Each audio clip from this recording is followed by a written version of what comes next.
Oi, gente. Espero que todos estejam bem. Vamos para mais uma aula de filosofia. Agora nós vamos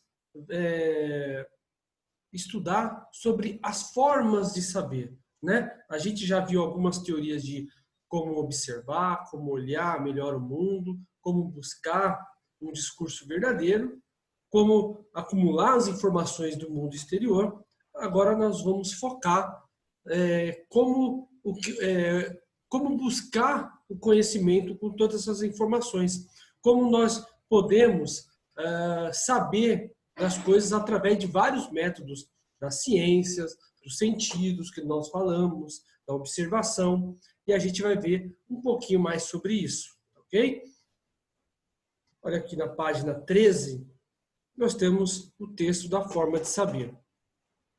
A gente viu, né, que os primeiros saberes lá na Grécia Antiga era muito ligada às crenças, às mitologias, ok? Agora nós vamos ver outras formas também de saber, porque além das mitologias, quando o homem deixou de observar, deixou de dar a explicação do mundo somente através dos deuses, mas também da percepção humana, começou os homens, né, os pensadores, a tirar as suas próprias conclusões e não explicar apenas nas ações dos deuses. Confira comigo aqui no texto, olha só. As sereias fazem parte do universo dos seres fabulosos que povoam causos, lendas e mitos. Essas histórias inacreditáveis falam de seres e acontecimentos fantásticos ou sobrenaturais, o que as torna fascinantes para a maioria das pessoas.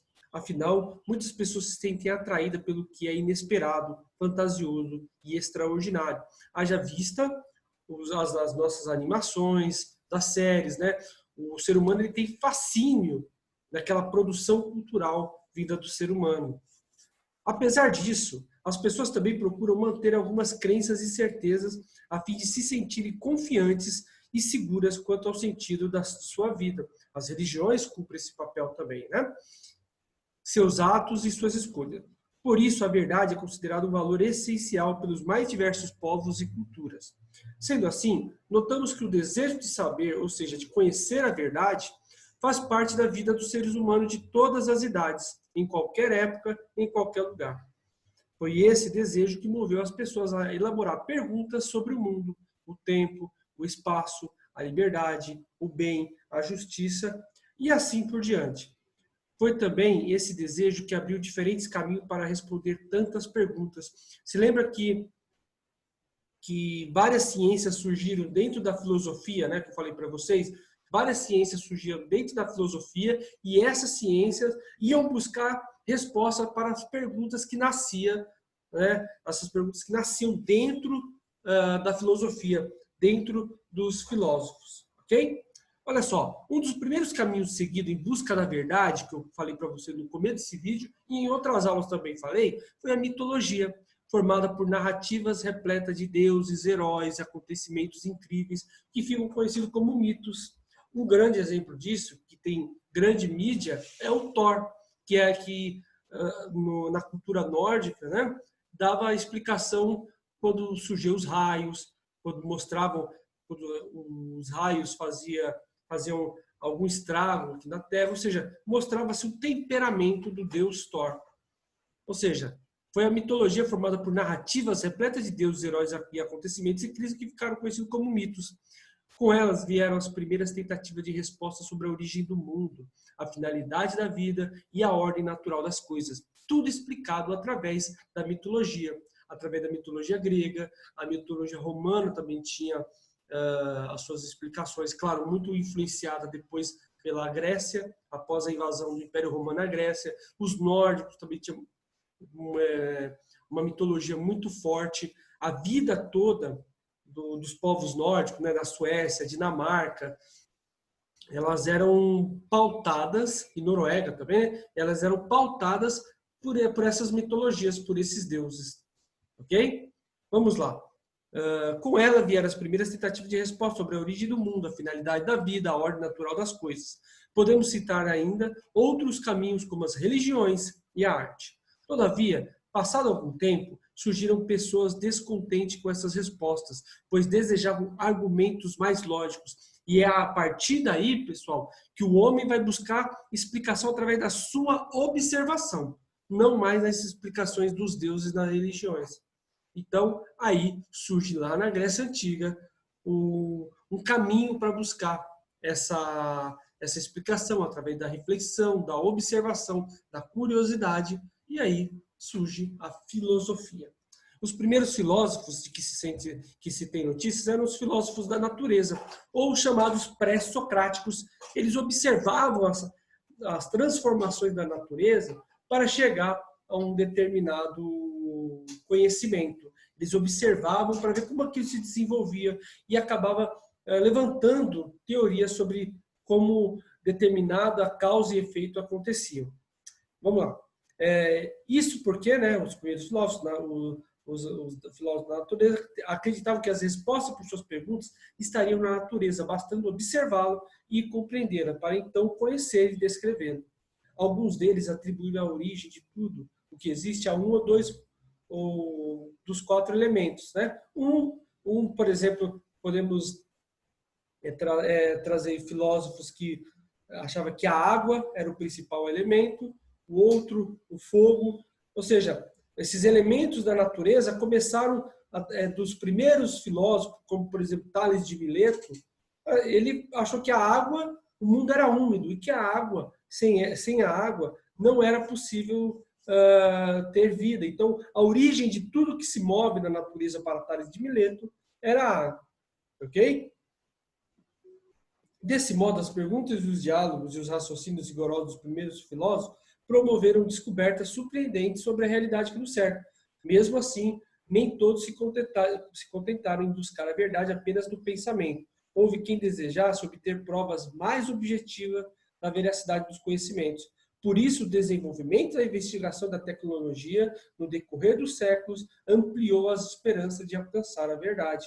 Ou seja, vai buscar outros métodos para se conhecer a verdade, ver a origem da vida, resposta para os nossos males, tanto na saúde, né, nas regras morais, da política. Ou seja, o conhecimento ele tenta sempre buscar uma origem de tudo e ordenar a convivência entre os seres humanos, aumentando a qualidade de vida e assim várias coisas, né? Organizando sociedade, política e por aí vai. Okay? Desse modo, abriu-se também o caminho para o surgimento de uma nova forma de investigar a realidade, que hoje nós temos a pesquisa científica, que tem uma metodologia muito rigorosa para se chegar a um resultado. E muito importante, hoje as conhecidas chamadas ciências modernas, ela só é ciência quando ela é divulgada. Ninguém faz ciência e traz essa verdade para si mesmo. Isso não é considerado ciência, não é válido dentro da comunidade científica. Então, para ser ciência, é preciso seguir um protocolo, né? Seguir algumas regras, algumas teorias, ser divulgada, catalogada, e aí elas pode estar com a verdade, dependendo da área que ela foi estudada, né? Ela pode ser contestada, e para ela ser contestada, vem outro estudo também contestando esse resultado da pesquisa. E quando esse resultado acaba superando essa verdade, então essa começa a valer em determinada área. E assim vai vindo várias ideias contestando uma verdade absoluta, uma verdade absoluta não, uma verdade temporal, né? Porque vários conhecimentos vão surgindo e vai substituindo. A ciência não vai ter uma verdade absoluta. Ela vai ser uma verdade até que veio uma outra ideia e a substitui. Por exemplo, nós estamos tendo dentro dessa pandemia a questão da cloroquina, que está em discussão. Um lado fala que pode ajudar em alguma coisa, outro fala que não, e tem efeitos colaterais muito fortes, pode prejudicar, ou seja, ainda há uma certa discussão sobre isso. Ok? Pois é, pessoal. Então, ó, diante desses fatos, é possível afirmar que diversos caminhos trilhados na busca do saber e da verdade resultaram em conhecimento que a humanidade transmite de geração a geração. Por outro lado, podemos nos questionar: o que é possível saber? Até onde vai a capacidade do ser humano para buscar o conhecimento? E isso nós estamos vendo todos os dias. Vários cientistas estão elaborando novas teorias, novo campo de pesquisa, ou seja, cada vez mais o pensamento do ser humano ele vai sendo aprofundado, ele vai trazendo novas questões para o mundo atual. Ok? E aí eu deixo uma pergunta: que caminho devemos seguir em busca do saber e da verdade? Como provar que nossos conhecimentos são verdadeiros? Ou seja, a gente tem que observar, né? Ler, confrontar ideias, voltar lá na Grécia Antiga, no quinto século antes de Cristo, onde Sócrates falava o seguinte: a gente só vai buscar a verdade através do diálogo, através, né, de um debate, da dialética, da troca de ideias e experiências, tá ok? Pessoal, é importante ver esse vídeo, tá? Dá uma lida também nesse texto que eu estou apresentando para vocês, e aí, dentro da nossa live, a gente faz uma reflexão sobre essas atividades, tá ok? Então, fiquem com Deus e bons estudos e até a próxima. Tchau!